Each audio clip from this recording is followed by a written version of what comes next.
Jangleshwar demolition સમયે બિલમાં વિવાદને મામલે હવે ભાજપના પૂર્વ કોર્પોરેટર વિનુભાઈ ધવાના ગંભીર સવાલ।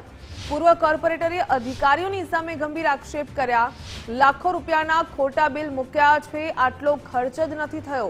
3 દિવસ ફૂડ પેકેટ બનાવ્યા, 5.5 લાખ રૂપિયાનો ખર્ચ થયો। બધી સંસ્થા અમે આટલું કર્યું તો પણ 27 લાખનું બિલ। વિજિલન્સની તપાસ બેસાડીને સસ્પેન્ડ કરવા જોઈએ તે પ્રકારની માંગ કરી। જો લાખો રૂપિયાના બિલ મેકવામાં આવ્યા છે, એમાં ના ખોટા બિલ મૂક્યા, એટલો બધો ખર્ચો છે જ નહીં તો હું કેમ બિલ બનાવવા જોઈએ?